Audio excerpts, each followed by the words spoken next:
Assalamualaikum warahmatullahi wabarakatuh. Bismillah, walhamdulillah, wassalatu wassalamu ala rasulillah wa ala alihi wa sahbihi wa man walah, la hawla wa la quwata illa billah, amma ba'du.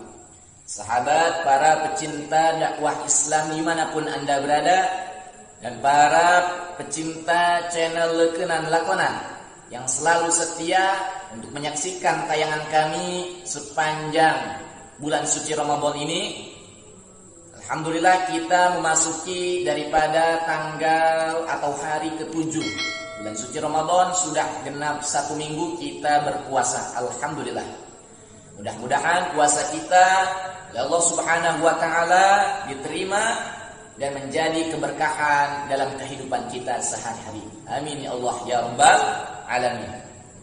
Saudara, di segmen kemarin kita sudah membahas tentang al-muftirat, yaitu adalah sesuatu yang bisa membatalkan puasa. Kemarin kita sudah membahas sebahagiannya yang berjumlah 4. Jadi karena jumlahnya 8, maka segmen kali ini insyaallah kita akan membahas sisanya, yaitu 4 perkara lagi. 4 kemarin perkara yang bisa membatalkan puasa. Yang pertama adalah murtad, yang kedua adalah gila, yang ketiga adalah haid, nifas, dan wiladah, khususnya untuk kaum wanita. Yang keempat yaitu adalah pingsan dan mabuk. Sekarang saudara, kita beranjak ke nomor 5. Nomor 5 pembatalan puasa, yaitu adalah melakukan hubungan suami istri, atau kalau dalam bahasa fuqaha ahli fikih disebutkan yaitu adalah al-jima'. Al-jima' itu adalah hubungan suami istri. Nah, jima' ini, hubungan suami istri ini bisa membatalkan puasa apabila satu antara suami dan istri melakukan hubungan disengaja. Apabila suami istri melakukan hubungan secara sengaja tanpa paksaan dan mengetahui daripada hukum haramnya melakukan hubungan suami istri ketika puasa. Apabila suami istri melakukan hal tersebut, maka batallah puasanya. Jadi pertama, ia harus mengetahui keharaman bahwa dalam berpuasa tidak boleh melakukan hubungan suami istri. Yang kedua, disengaja. Yang ketiga, tanpa adanya paksaan. Konsekuensinya, bila mana seseorang melakukan hubungan suami istri di tengah-tengah pelaksanaan puasa, maka pertama, mereka mendapatkan dosa dari Allah Subhanahu wa taala. Otomatis puasanya tidak akan mendapatkan pahala karena dapat dosa. Yang kedua, maka wajib qada di hari berikutnya. Yang ketiga, wajib imsak. Artinya sampai datangnya waktu maghrib, dia tidak diperbolehkan untuk melakukan hal-hal yang bisa membatalkan puasa. Tidak boleh makan, tidak boleh minum, tidak boleh melakukan hubungan kembali. Yang terakhir, yang keempat, konsekuensinya adalah seorang suami wajib menebus kifarat dengan apa yang telah dilakukannya. Mana kifaratnya? Yaitu pertama adalah memerdekakan hamba sahaya yang beriman. Kalau sekarang tidak ada hamba sahaya, maka opsi kedua, ia mesti melakukan puasa 2 bulan berturut-turut. Tidak bisa, tidak kuat, maka terakhir ia wajib memberi makan 60 orang miskin dengan memberi makan 60 mud. Jadi masing-masing orang miskin itu 1 mud. Jadi apabila suami istri melakukan suatu hubungan, maka batallah puasanya. Nah, itu adalah nomor yang kelima. Nomor yang kelima adalah al-jima'. Selanjutnya saudara, nomor yang keenam yaitu adalah masuknya sesuatu benda melalui lubang-lubang yang ada di anggota tubuh kita, lubang-lubang yang terbuka menuju perut kita. Jadi kalau kita memasukkan sesuatu, baik itu makanan atau minuman atau benda-benda yang lainnya ke dalam anggota tubuh kita melalui lubang-lubang yang ada, lubang-lubang yang terbuka seperti mulut, seperti hidung, seperti telinga. Entah itu kita memasukkan makanan, entah itu kita memasukkan minuman atau obat-obatan dan lain sebagainya, maka itu bisa membatalkan puasa, saudara. Makanya jangan sampai kita dalam berpuasa makan, kita dalam berpuasa minum, kita dalam berpuasa menelan obat-obatan. Itu tidak boleh. Kepuasa kita otomatis serta-merta akan batal. Lalu pertanyaannya, banyak di kalangan masyarakat bertanya, bagaimana kalau disuntik? Apakah suntik tersebut bisa membatalkan puasa? Karena kan suntik itu memasukkan suatu cairan namun tidak melalui lubang-lubang yang terbuka, seperti halnya lubang mulut, lubang hidung, lubang telinga. Apakah suntik tersebut bisa membatalkan puasa? Menurut pendapat yang sahih yang diterangkan dalam Kutubul Fuqaha, kitab-kitabnya para ahli fikih, menyatakan tafsil, perinci. Jadi tidak bisa dimutlakkan batal atau tidaknya. Bagaimana maksud perincinya?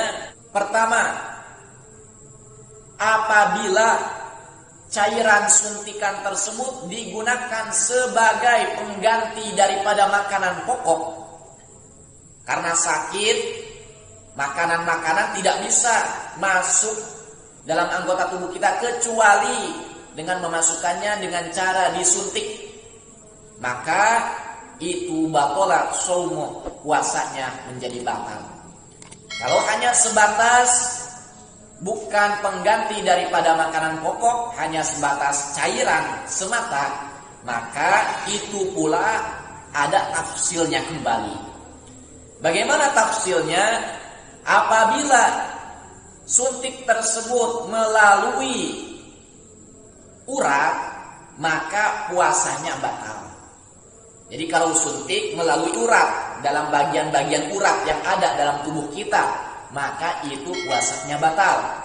Apabila disuntik tersebut melalui otot, bukan melalui urat-urat, maka suntik tersebut tidak membatalkan akan puasa. Jadi bisa disimpulkan bahwa suntik tersebut tafsil, apabila cairan suntikan tersebut memang digunakan sebagai pengganti makanan pokok, maka otomatis suntik tersebut membatalkan puasa. Apabila hanya sebatas cairan semata, tafsil kembali, jika cairan tersebut dalam suntikan tersebut masuk melalui urat, maka itu membatalkan puasa. Namun jika masuknya melalui otot-otot selain daripada urat, itu tidak membatalkan puasa. Selanjutnya saudara, itu nomor yang keenam. Yang ketujuh saudara, yaitu adalah al-istimna, usaha untuk mengeluarkan air mani. Al-istimna, usaha untuk mengeluarkan air mani dengan cara apapun. Nah, secara ringkas kita singkat saja pembahasannya.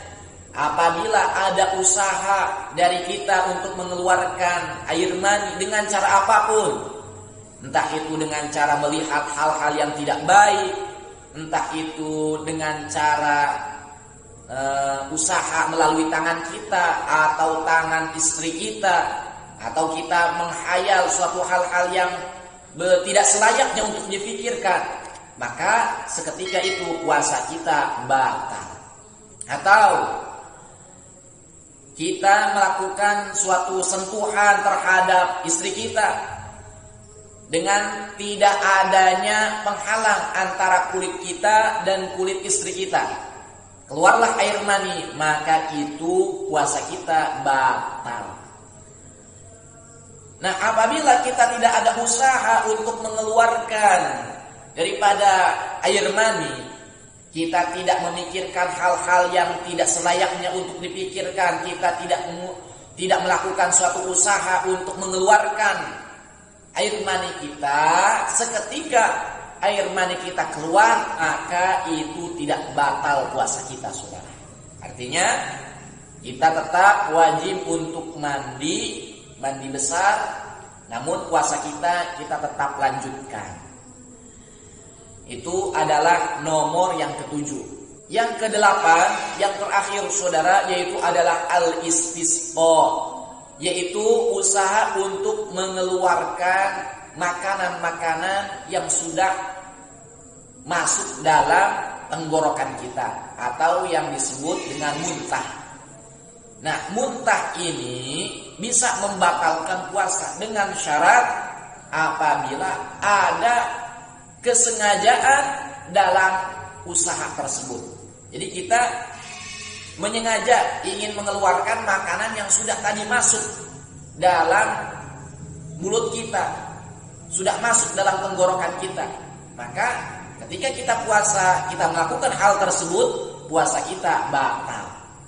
Nah, apabila tidak ada kesengajaan, tahu-tahu kita muntah dengan tidak ada sebab, maka puasa kita masih tetap bisa dilanjutkan. Jadi alhamdulillah, jadi pembatalan puasa, saudara, kembali saya ulang, yaitu jumlahnya ada 8. 4 penjelasan di segmen yang kemarin yang sudah kami saksikan, yang sudah kami sampaikan kepada Anda semua. Dan pada segmen kali ini tadi sudah kita bahas bahwa yang nomor 5 adalah al-jima'. Yang nomor 6 yaitu adalah masuknya sesuatu barang ke dalam lubang-lubang di anggota tubuh kita. Yang ketujuh adalah istimna, usaha untuk mengeluarkan air mani. Dan yang terakhir, yang kedelapan, yaitu adalah usaha sengaja untuk mengeluarkan makanan yang sudah masuk dalam anggota tubuh kita, atau yang disebut dengan muntah. Masya Allah, itu adalah penjelasan tentang pembatalan puasa. Mudah-mudahan kita semua bisa menjauhi daripada pembatalan-pembatalan puasa tersebut, agar puasa kita sah dan diterima oleh Allah Subhanahu wa ta'ala. Mungkin cukup sekian dari saya, kurang lebihnya mohon maaf. Hadani Allah wa iyyakum ila shirathil mustaqim. Assalamualaikum warahmatullahi wabarakatuh.